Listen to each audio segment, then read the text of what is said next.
Hello दोस्तों, आज हम जगन्नाथ रथ यात्रा के विषय में कुछ बातें करेंगे।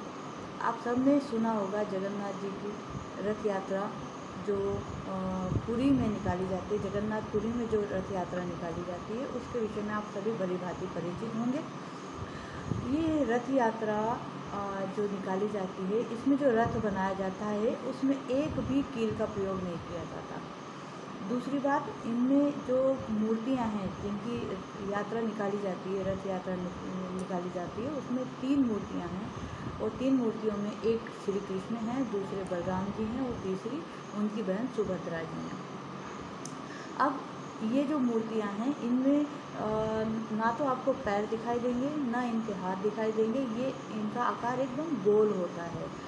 तो आमतौर पर हम लोग देखते हैं तो मूर्तियाँ जिनमें हमको हाथ, नाक, पैर वगैरह ये सब दिखाई देते हैं, लेकिन ये जो जगन्नाथ यात्रा में जो मूर्तियाँ हैं जिनकी यात्रा निकाली जाती है उसमें इस तरह का जो रहस्यमय मूर्तियाँ हैं, तो इसका क्या कारण है, इस विषय में मैं थोड़ा सा आपको बताना चाहूँगी कि इस विषय में एक कथा प्रचलित है। और वो कथा ये है कि एक रात को श्री कृष्ण जी गहरी निद्रा में सो रहे थे, गहरी नींद में सो रहे थे और अचानक राधे राधे के करके और उठ करके बैठ गए। यह देखकर उनकी जो महारानियाँ थीं उनको बहुत आश्चर्य हुआ और वो गईं उनकी माता रुक्मिणी के पास और उनसे इस रहस्य का कारण पूछा कि क्या रहस्य है कि इस तरह से राधे राधे कह करके वो अचानक से जाग गए, तो क्या कारण था।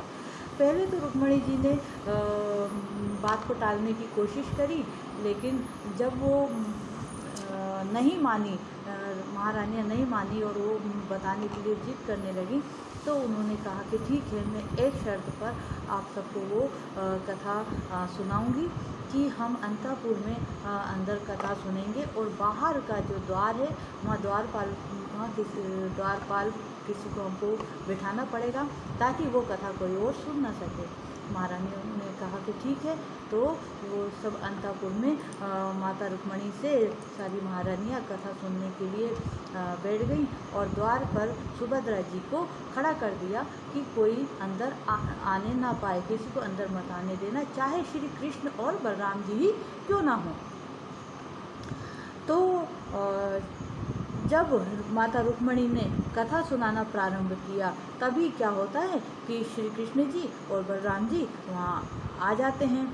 अब रुक्मिणी जी उनको रोकती हैं कि आप अंदर नहीं आ सकते हैं, तो उनको रोक दिया जाता है किसी तरह से, लेकिन वो दोनों वहाँ पर रुक जाते हैं। लेकिन जो माता रुक्मिणी जी जो अंदर कथा सुना रही थी, वो उसकी जो आवाज़ें हैं, उसका जो स्वर है वो बाहर तक आ रहा था।